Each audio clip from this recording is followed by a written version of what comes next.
किती वाजेपर्यंत असते हे? झाला आता बंद करायला गेलं. डेली कितीला लावताय? 4 आता 10 वाजत आहेत. सगळे पर्यटक जास्त असतील नव्हे? आता जरा सीझन कमी ह्याच्या मे महिन्यात जास्त. आज जरा जास्त बाहेर पडते. 5च्या नंतर नाही आणि पावसाळ्यात नाही होत. खूप जण नाही का म्हणजे कोल्हापूरला आलं की इथले जे काही आपले असतात ते खूप आवडीने मे महिन्यात जास्त आहे. लोकलचे पण येतात ना. सारखी आहे पहिले एवढे सांगताय तुम्ही.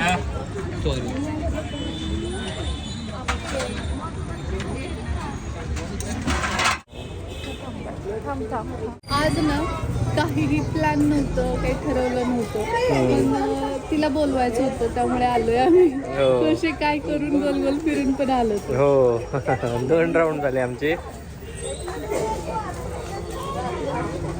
रात्रीची आरती योगायोगानं आम्हाला मिळते.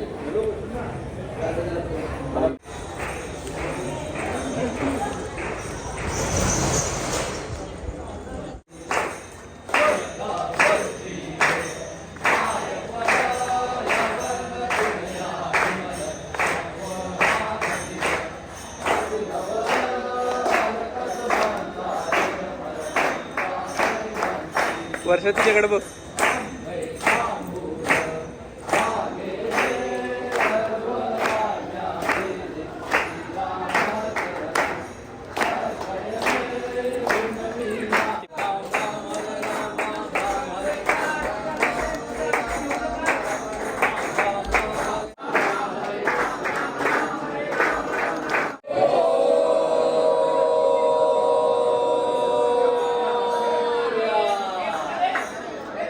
गोष्ट सांगू का, आम्ही कोल्हापूरला येऊन एवढे वर्ष झालं पण आजपर्यंत ना शक्यतो मुखदर्शन असंच व्हायचं. माझं तरी आत्तापर्यंत एकदाही देवीच्या गाभाऱ्याच्या तिथंपर्यंत जाऊन दर्शन कधीच झालं. तर एवढ्यातच आमचं दर्शन झालं आणि त्यानंतर मग मंदिराचं दार लावलं गेलं ना श्री.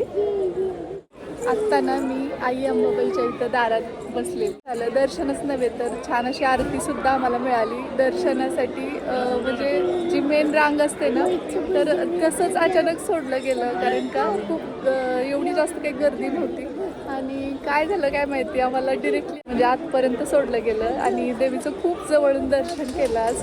म्हणजे आम्हाला काही एक्सपेक्ट पण नव्हतं.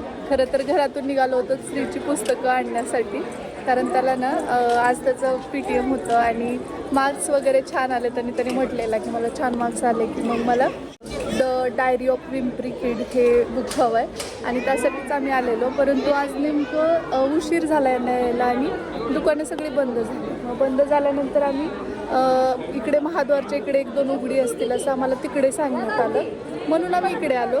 आणि इथे आल्यानंतर मग आप्पे वगैरे खाल्ले आणि त्यानंतर मी यांना म्हटलं एवढं जवळ आलो तर दर्शन करून जाऊया आपण, म्हणून मग आलो. मुखदर्शन करायचं नेहमीप्रमाणे असंच ठरलं होतं. दर्शनाला आलो, तिथे दर्शन घेतलं आणि म्हटलं चला आज जाऊन बघूया तरी, म्हणून आज आलो तर आरती चालू होती.